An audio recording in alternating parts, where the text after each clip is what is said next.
Hola, buenas tardes a todos. Bueno, en primer lugar, muchas gracias a la organización de Amber por la invitación. Mucho me temo que soy el único jurista, o el de letra, veo un extremeño por aquí también, que está presente en la sala, así que intentaré traducir al lenguaje coloquial, ordinario, conceptos jurídicos que difieren incluso de la misma expresión o palabra del lenguaje jurídico o de cómo se entiende según cierta jurisprudencia en el momento actual, que eso hay que tenerlo también en cuenta, porque en derecho 2 y 2 alguna vez son 4. Alguna vez, es lo raro. El matiz es importantísimo.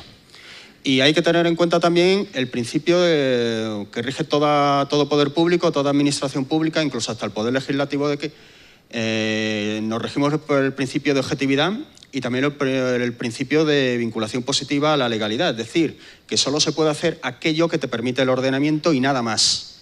Justamente lo contrario respecto de los particulares, que pueden hacer todo aquello que no esté prohibido.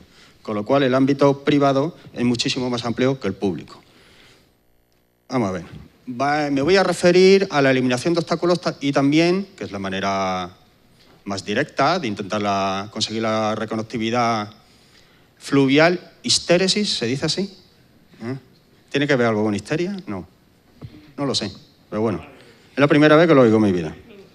Y también escalas, rampas, pasos, etc. Bueno, la primera causa jurídica es la extinción porque, dado que en España casi todas las aguas públicas superficiales son públicas, hay algunas privadas, hay alguna que otra garganta por ahí inscrita en el registro de la propiedad y por ahora el organismo de Cuenca no ha reivindicado su posesión, por supuesto la titularidad dominical tampoco, o también que se rige por el incumplimiento de las condiciones esenciales de la concesión, es decir, las condiciones por las cuales se otorgó dicha concesión, o el dato objetivo, ininterpretable, totalmente adiscrecional, que es el mero paso del tiempo. Se te acabó el tiempo y se te acabó el tiempo. Es que es indiscutible. A pesar de todo, algunas confederaciones lo ponen en duda. No saben lo que es un año, ni un día. Bueno, la revisión de concesiones también se puede revisar con cierta cautela, con ciertos condicionantes y sobre todo también tenemos en cuenta el problema de indemnización o no. Cuando se modifica el régimen por el cual un usuario puede utilizar el dominio público, que legalmente es dominio público, pero psicológica y privadamente, esto es mío, como la famosa película del anillo, pues El Señor de los Anillos, algo así se llamaba, pues hay que tener muy en cuenta si estamos en una ablación o limitación de un derecho intangible o estamos en una nueva modulación. Ejemplos hay miles. Y también la ruina y puesta fuera de servicio. Veremos lo que es la ruina. Bueno, esta es la presa de Alcalá del Río, unos 15 kilómetros más o menos arriba de la ciudad de Sevilla. Eso es el Guadalquivir y creo, me han dicho, pero no lo sé, que por ahí hay una escala de peces para esturiones. Un nanoesturión, creo yo. Pero dicen, yo que no la he visto, he paseado 15 veces por ahí, sí, por un túnel, no sé. Al final se ve la luz y todo y tal, ¿no? Pero bueno, esto es una presa que creó la industria del caviar famosa, de la empresa Ibarra, y creó la extinción de la industria del caviar, evidentemente. Bueno, esto es un caso de una concesión antigua, cuando estaban vigentes leyes de pesca fluvial, que es muy diferente en el contenido a las de ahora. Leyes de pesca fluvial para mantener la pesca comercial fluvial, no para que uno fuese con la caña a pescar, que también, pero es para mantener la economía rural. Bueno, el régimen, cuando se extingue una concesión, el régimen, la cláusula general y por lo tanto cualquier excepción a la misma ha de ser motivada, y repito, de manera objetiva y racional y con la carga de la prueba sobre las espaldas de la Confederación, es este artículo famosísimo de la ley, en el mundillo, de la ley del patrimonio de las administraciones públicas. Y he puesto en negrita y en subrayado el deber. Deberán ser demolidas a costa del concesionario o por ejecución subsidiaria. Esa es la premisa número 1. Y a partir de ahí hablamos. ¿Es necesario mantenerla o no? Esto no es nada revolucionario, esto es puro derecho romano. Se lo inventaron hace más de 20 siglos. Significa que en propiedad ajena alguien construye en tu terreno, dominio público en este caso, cuando acaba el permiso, por contrato o no, por concesión, lo que sea, pues vulgarmente, y aquí soy poco académico, no le puede dejar al dueño del terreno el muerto en el huerto ajeno, claro. Usted lo quita. Otra cosa es que el dueño diga, pues me lo quedo, me quedo con la casa, con el derecho a superficie, con el huerto, con la construcción, etc. Esta es la lógica ahí. Y es puro derecho civil de origen romano. También tenemos unas nuevas modulaciones sobre la conectividad. El artículo 126, supongo que le sonará, del Real Decreto del Dominio Público Hidráulico, bueno, con toda esta serie de cuestiones, promoción de la conectividad. ¿Se refiere solo a las nuevas concesiones? Por lo que ya he dicho antes, ¿solo a las nuevas? ¿Y por qué no las antiguas? Si el 90% de las concesiones actuales se otorgaron antes del 1 de enero del 86, cuando entró en vigor la ley de agua. Es decir, ¿estamos ante una norma florero, como decimos los juristas? Pues a lo mejor estamos ante una norma florero. Esto es para evitar el espinoso tema de la indemnización. Y además, supongamos que sí, pues indemniza. ¿Cuánto cuesta un kilómetro de AVE? A lo mejor es cuestión de preferencia. Hacerlo y luego mantenerlo. Yo creo que con un kilómetro de AVE se podían reconstruir muchos ríos en nuestro país. Pero bueno. Pongo también entre interrogantes el abandono jurídico. El abandono a los 3 años ininterrumpidos por causas imputables al titular. También hay mucha jurisprudencia sobre qué es una causa imputable al titular. Es decir, la dejación, porque los derechos hay que ejercerlos. Hay que estar a lo cómodo y a lo incómodo, dice el adagio jurídico romano. Y también tenemos que hablar del transporte de sedimentos, que está muy débilmente tratado en la normativa principal del derecho de aguas en España. Bueno, hay una serie de preguntas también. ¿Se necesita declaración de impacto ambiental? ¿Qué hacemos con los escombros? ¿Hay que pagar licencia municipal? Hay una directiva de tratamiento de residuos de la construcción, bueno, pues necesita su tratamiento. Es obligatorio no el plan de seguimiento y evaluación. Y sobre todo una cuestión importante, lo he puesto ahí en medio, la reserva de manial. Un caudal ambiental, ecológico o el de la ley de pesca es una reserva de manial. Quiere decir que como toda la propiedad pública en España está para ser otorgada en concesión, las minas, sobre todo, las aguas, las playas, la zona marítimo-terrestre, está para entregárselo a un particular.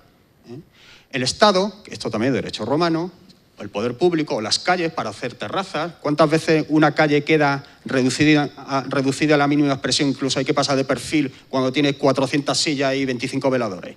¿Dónde está la calle pública? Pues lo mismo, ¿no? Pues el propio titular se reserva con fines industriales, con fines económicos, etcétera, o con fines ambientales, una porción de terreno. Yo te doy el 90% de las aguas menos el 10% del caudal ambiental. O este río queda incólume. De ahí los graves problemas de las reservas naturales fluviales, que supongo que habrán oído hablar algunas de ellas. Porque no se sabe cuál es el régimen jurídico de una reserva natural fluvial. Tengo la obligación de permitir, puedo prohibir al 100%. Y entre medios, ¿qué hago? ¿Cuál es la gama de grises? No se sabe muy bien, porque ha sido una mala copia de los Wild and Scenic Rivers de los Estados Unidos. En cambio, esto está clarísimo. Esto un juez lo entiende y en el registro de la propiedad está más claro que el agua. Esto un registrador de la propiedad lo entiende también. Por cierto, a ver si empezamos a escribir tramos de ríos, humedales y todo esto en el registro de la propiedad. Pero bueno, deberían. Ya lo permite, bueno, hace tiempo que lo permite la ley hipotecaria. Y por supuesto el respeto a las competencias administrativas. Hace unos días ha roto una pesquera en el Tormes, en Salamanca. Entonces, claro, ha aparecido todo el basurero que estaba oculto bajo las aguas, se repara o no se repara la pesquera, ¿qué hacemos con esto? Que tú, que yo, que no sé cuánto y tal. Pues hay sentencia, en concreto sobre Salamanca y sobre Málaga, para saber quién cuida de un río en el tramo urbano. Y con la expansión urbana, que es un tramo urbano, que ha dicho la jurisprudencia que no es el tramo colindante con lo que diga el plan de urbanismo que es tramo urbano. Es donde haya transformación urbana. Y claro, con la mancha de aceite urbana llena de miles de casas ilegales, ¿qué es el tramo urbano? ¿Qué hacemos en el río Iro, en Chiclana, con unas 20.000 casas ilegales alrededor? 20.000, bueno, arriba y abajo, algunas, ¿no? Pero bueno, las condiciones esenciales de la concesión, es decir, a lo que se obliga a uno por ambas partes, por parte del organismo de Cuenca, por parte del beneficiado con el otorgamiento de la concesión. Las escalas y caudales. Bueno, pues tenemos en cuenta que es una limitación ambiental. Como es una limitación ambiental previa, hay jurisprudencia que dice que da igual el término temporal, el año en que se otorgó la concesión. Voy a poner el ejemplo de un coche. Da igual que tu coche, incluso tu licencia de conducir, en un bien privado, porque un automóvil es un bien privado, con mayor razón en bienes públicos, sea del año tal o del año cual. Tú tienes que pasar la ITV. Y si no la pasas, no lo conduce. El coche sigue siendo tuyo, pero no lo conduce. Y el mayor valor de uso de un automóvil es conducirlo, digo yo, no tenerlo en un garaje para observarlo.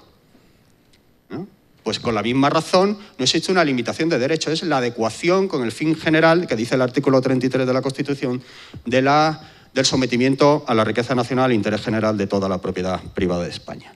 Por supuesto hay que cumplir la normativa de pesca, como ya he citado antes. Un ejemplo, esta es la presa de Mendaraz o Mendaraz, no sé cómo se dice, en el río Urumea, cerca del límite entre Guipúzcoa y Navarra. Tenía su escala de peces y se ha tirado. Ya no existe.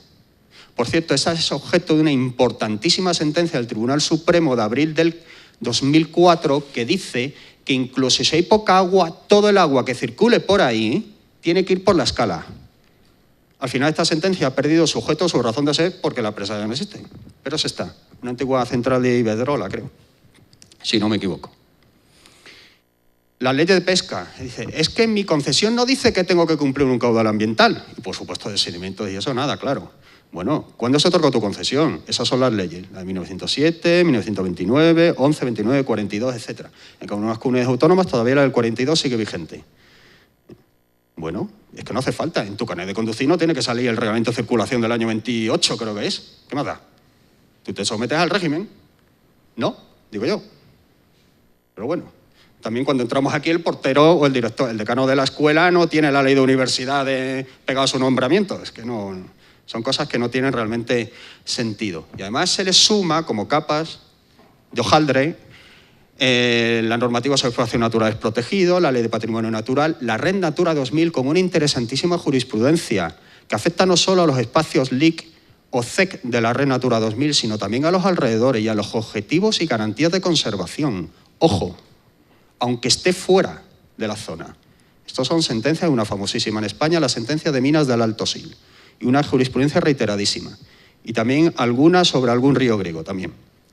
Y bueno, pues el último punto, la legislación de pesca, las comunidades autónomas, donde simplemente se suma al anterior, con un texto más modernizado, el contenido de limitaciones a las explotaciones hidráulicas. Bueno, vamos a entrar en la pura lógica del silogismo jurídico. Punto 1. El incumplimiento de las concesiones es igual a la caducidad. Has incumplido, se te quita el permiso. Si las leyes de pesca ya anteriormente, estoy hablando del 90% de las concesiones, sometidas en su día a la ley de pesca del año 7, 11, 29 y 42. Si ya te decían que tenías que cumplir la ley de pesca donde había una asigua normativa sobre el sollo, la trucha, el salmón, algo de caudales ambientales, algo de escala, yo no sé cómo se hacía una escala íctica en 1922, no tengo ni idea con qué base científica, pero algo ahí estaba. Te tienes que, si la incumples, si no la tienes, ¿cuántas presas no tienen ni escala de peces, aunque sean escala de peces florero? Hay muchísimas. Entonces, decae la concesión. Que se repita la ley de pesca y la conservación de especies como cláusulas concesionales, aunque no aparezcan en el texto de la concesión. La siguiente premisa, la tercera, eran aplicables, como he dicho, a la casi totalidad de las concesiones actualmente vigentes. Les voy a poner un ejemplo. Hay concesiones que se otorgaron, sobre todo en humedales, de desecación de humedales y algunos ríos, con la Ley de Agua de 1866, con la de 1879, cuyos principios están basados en legislación de la época de Fernando VII. Es decir, hasta el año 2061 nos estaremos rigiendo entonces con criterios de 200 años antes. Debe ser que el derecho se debe adaptar a las circunstancias del momento, no, con 2 siglos y pico antes. Ese es el criterio. Evidentemente no aguanta ninguna crítica más o menos dura esta argumentación. Resultados en ese silogismo jurídico. Se incumple la ley de pesca, incumple la concesión, por lo tanto, caducidad. Resultados. Se aplica el artículo 101 de la Ley de Procedimiento, del Patrimonio de las Administraciones Públicas. La preferencia de la demolición, a costa del concesionario. Y la ejecución subsidiaria. La ejecución subsidiaria la practican los ayuntamientos 1000 veces todos los días y no pasa nada. Lo ejecuta la autoridad administrativa y luego le pasa la factura, con el embargo preventivo si hubiere lugar. Bueno, pues esto hay que tenerlo muy en cuenta. Lo que pasa es que muchas veces la administración hidráulica es remisa a aplicar principios generales del derecho público. Esto se estudia en segundo de carrera. Esto rige como principio jurídico que es, cualquier actividad administrativa. Esto hay que tenerlo muy en cuenta. ¿Qué ocurre? Nos hemos encontrado algunos casos en concreto la Confederación del Miño-Sil y la Confederación del Cantábrico, donde directamente, al caducarse una concesión, se otorga en concurso hidroeléctrico, sin haber motivado por qué se rechaza la premisa primera, la demolición. No lo han motivado.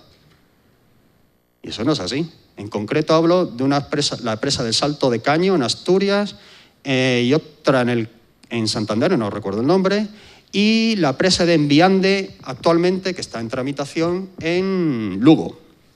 Directamente a concurso hidroeléctrico. Por cierto, concurso hidroeléctrico que realmente no casan muy bien, por decirlo de una manera diplomática, 3 minutos me dicen por aquí, con el régimen de libre competencia en el mercado hidroeléctrico, porque suele ser que las antiguas concesionarias se llevan el concurso. Entonces, a ver qué dice la Dirección General de la Competencia y la del Mercado Interior en Bruselas. Bueno, otro ejemplo, como has incumplido la ley de pesca y por tanto la ley de aguas, pues la sanción de cada una de estas materias. Y también la de espacios naturales protegidos. Y no hay el non bis in idem, que es castigar 2 o más veces por el mismo hecho, porque hay identidad de sujeto, hay identidad de objeto, la hidroeléctrica o quien sea el regante, el objeto es el tramo de río, caudal, volumen, etcétera, pero la causa no, espacios naturales, pesca, no sé cuánto. Lo que pasa es que esto ocurre en muy raras ocasiones. ¿Hay que indemnizarle? Bueno, pues ya lo he motivado. Hay una sentencia ahí sobre las presas de Belesar y Ospeares donde dice que el concesionario, incluso independientemente de lo que cueste, son 2 enormes presas, son muy grandes. Tiene que garantizar tanto el régimen de caudales como el régimen de acceso y descenso de las especies migradoras. Porque el tramo entre estas 2 presas, en el cauce principal del Miño, ha estado seco durante medio siglo. Por increíble que parezca, al Miño lo desecan. El río Eume, al norte de La Coruña, lo desecan. Esto es así. No solo son el río Júcar o alguno del sur de Granada, lo que sea. Bueno, el paso del tiempo ya he hablado, los concursos hidroeléctricos también, tenemos mucha información en la página web. El concepto de ruina. La ruina puede ser muy variada. Puede ser la ruina técnica, es decir, que se te cae en la construcción. Puede ser la ruina económica, cuesta más repararlo que demolerlo. Puede ser la ruina civil, declarada según la normativa del Código Civil, incluso puede ser la ruina urbanística. Hay diferentes tipos de ruina. Y además, otra cosa que hay que tener muy en cuenta en cuanto al concepto de ruina con el reglamento técnico de embalses es que una obra hidráulica cae de plano, y así se cita en el artículo 2 de la Ley de Ordenación de la Edificación. Es una obra, es un edificio, es una edificación. Y cita obras hidráulicas, el artículo 2. Por lo tanto, se le aplica de lleno el concepto de ruina. Y entonces, cuando está en riesgo de ruina, no solo ya que esté en ruina, sino en riesgo de ruina, se elimina. Y, por supuesto, ni indemnización posible. Porque es una medida de menor daño que el mantenerla en estado de ruina, con el riesgo que supone. Si esto ocurre todos los días con construcciones privadas, viviendas, edificios industriales, etcétera, en el ámbito municipal, con mayor razón en dominio público. Ejemplos, la presa de Palomera en el Nansa, bueno, pues ahí eso era una escala de peces. Llena de matojos y a 1 metro del agua, ¿no? Una cosa así, me queda un minutillo. Más ejemplos. Bueno, esta creo que es la presa de Darlaza, no, la del Bidasoa, que se eliminó. Esta tenía 2 escalas de peces a la derecha. Y además suponía un riesgo, porque ahí hay un descenso del Bidasoa y a ver quién paga cuando se recibe por parte del organismo de Cuenca una presa, está para lo cómodo y para lo incómodo. Y si alguien se descalabra por ahí, hay una foto muy bonita en internet sobre los atascos de piragüistas que se organizan allí en la bajada del Bidasoa, hasta que uno se caiga, evidentemente. Y lo que ven a la izquierda es un monumento en sentido estricto. Es el molino del río Yarzum, declarado monumento para proteger esa cosa monumental como la Alhambra de Granada, Nuestra Señora de París, o algo así, o los Reales Alcázares de Sevilla o la Mezquita de Córdoba. Eso es un monumento. Una manera torticera de hacer que no eliminen esa barrera a los salmones, la primera barrera que se encuentra a las especies migradoras en el río Yarzum, en Guipúzcoa. Pues ahí estamos. La protección, es decir, evidentemente el patrimonio histórico-artístico tiene bienes jurídicos a proteger, pero hay un cierto sentido. Con marchas adelante, marchas atrás, ahora protejo, ahora desprotejo, ahora pongo una... Aquí se ha publicado en un diario oficial del País Vasco en el que los criterios de construcción de la escala de peces o de la rampa los tiene que aprobar patrimonio histórico. ¿Y por qué no lo ponemos al revés? La prueba es en su contrario, ¿no? que la conservación de un edificio te lo imponga el servicio de pesca. ¿Por qué no? O la restauración de la Alhambra, que el Darro pasa por debajo y hay trucha ya otra vez, ¿no? Del conjunto monumental de la Alhambra. Es que estas cosas ilógicas aparecen publicadas por decreto en un boletín oficial. Esto es real, esto de los últimos 3 años. Y vuelta, y se le da otro plazo, y se le da otro plazo, y se le da otro plazo. A un adefesio ochentero o setentero, como es el monumento ese de color salmón Orterici, con todo mi respeto, de eso. A lo mejor un día esto es monumento, no lo sé. Pero por ahora a mí me resulta extraño. Y bueno, esa es la pesquera del Tormes, que he citado hace nada, y ese es el río Mijares, en Castellón, donde se aprecia, brilla por su ausencia la escala de peces. Y encima no solo hay una concesión de una toma, y cuando hay varias concesiones de la misma toma, cuando hay regadío, hidroeléctrico, abastecimiento y tal, y desaparece una de las concesiones, pero el resto no, ¿qué hago? No hay jurisprudencia, no hay decisión. Había una concesión además que el canal de derivación está en desuso por un desprendimiento de tierra, ahora los regantes cogen de otro sitio sin permiso. Y bueno, ¿qué hacemos? Esto está en la zona de montaña de Castellón, es decir, la casuística también ilustra con muchos perfiles el problema. Y bueno, hay informes de esta organización, Ríos con Vida, en la página web, lo tienen ahí en la sección de publicación de informes, estos son 2, por ejemplo, el Vidasoa y también el río Cuerpo de Hombre en Salamanca, que se ha hablado hoy de él. Hay otra presa enorme, la presa de San Fernando, no sé cómo se llama, la del Río Frío, otra que está ahí donde el concesionario ha renunciado a ella. Pero claro, renuncio y te dejo el elemento y encárgate tú, o renuncio y usted lo quita. Imaginaríamos una terraza en un bar en mitad de en la plaza del pueblo y diciendo, anda, la abandono, la dejo. ¿Y el ayuntamiento qué dice? Retire usted. Pues lo mismo aquí, es dominio público, exactamente igual. Y bueno, nada más. Muchísimas gracias.